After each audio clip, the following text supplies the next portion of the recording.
আমি আপনাদের টপিক নিয়ে আসছি ভেরিয়েবল। গত টিউটোরিয়ালে আমরা আলোচনা করছিলাম স্ট্রিং, ইন্টিজার এবং ক্যারেক্টার। তো আজকে আমরা একটি ইম্পর্টেন্ট টপিক নিয়ে আলোচনা করব, সেটি হচ্ছে ভেরিয়েবল। ভেরিয়েবল মূলত কি? ভেরিয়েবল হচ্ছে একটি নাম যার মধ্যে ডাটা বা ভ্যালু স্টোর করে রাখতে পারে। সাপোজ কোনো একটা স্টুডেন্টের নাম একটি প্যারাগ্রাফে অনেকগুলো লাইনে ব্যবহার করতে হয়, তো সেই ক্ষেত্রে আপনার সবগুলো জায়গায় আপনি যদি নাম ইউজ করেন তাহলে বোরিং লাগে। তো একটি ভেরিয়েবল ব্যবহার করে সব জায়গায় নামগুলো আউটপুট দেখাবে, সেটি হচ্ছে ভেরিয়েবলের কাজ। তো দেখা যাক ভেরিয়েবল কিভাবে কাজ করে। আপনারা স্ক্রিনে একটি প্যারাগ্রাফ দেখতে পাচ্ছেন, আমি আগে থেকে এটি সংগ্রহ করে রাখছি। তো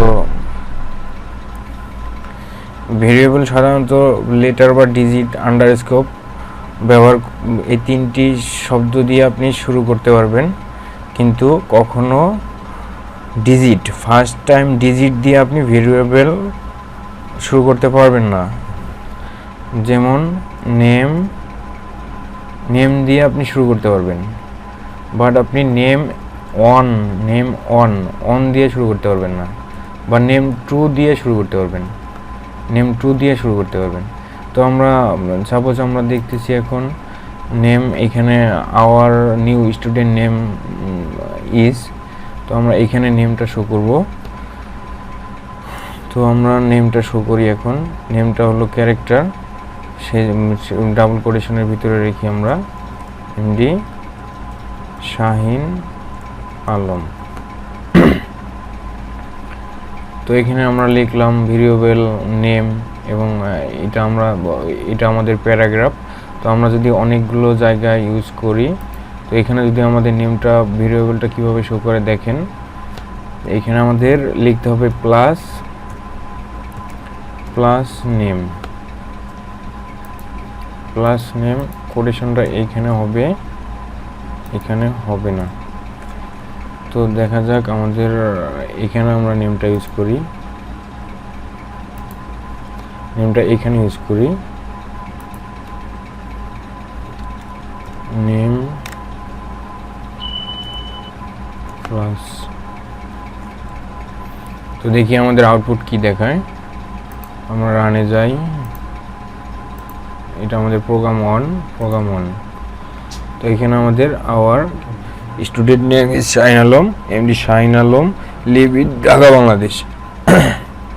এখানে আমাদের লেখাটা একসঙ্গে হয়ে গেছে। এখানে আমাদের একটা স্পেস দিলে লেখাটা বাড়বে,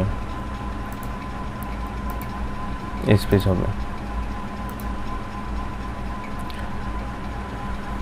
তো আমাদের এখানে শি ইজ কারেন্টলি 24 ইয়ার্স, সেই ক্ষেত্রে আমরা এজ ব্যবহার করতে পারি, এজ সমান 24 ইয়ার্স।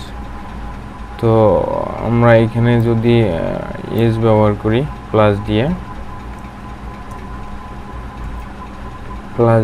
এজ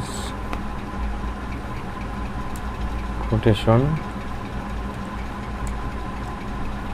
তাহলে আমাদের এটা ইরর দেখাবে প্রোগ্রাম, কারণ এজটা হচ্ছে স্ট্রিং না, সেই জন্য প্লাস ব্যবহার করা যাবে না।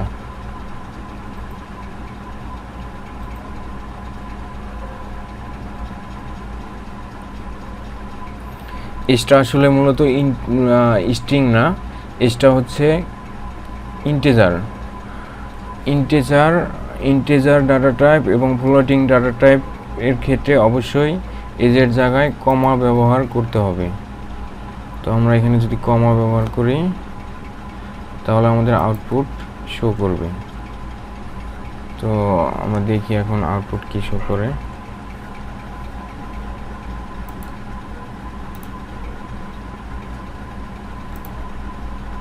সরি,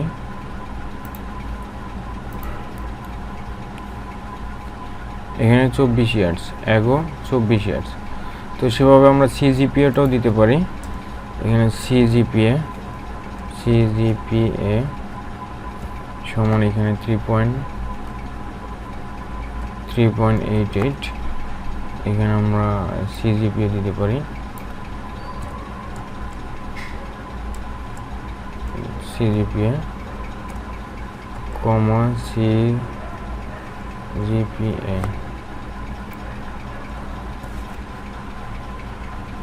তো আমরা সেভ দেই এখানে আমাদের 3.88 তো আজকের টিউটোরিয়াল এই পর্যন্ত ছিল আপনাদের ভেরিয়েবল সম্পর্কে ধারণা তো এখানে ভেরিয়েবল একটি জায়গায় ইউজ করলে আপনাদের সব জায়গায় আউটপুট দেখাবে তো থ্যাংক ইউ সো মাচ যারা এখনও আমার চ্যানেলটি সাবস্ক্রাইব করেননি তো সাবস্ক্রাইব করে দিয়েন প্লিজ আর সাথে থাকার জন্য বেল আইকন প্রেস করবেন আসসালামু আলাইকুম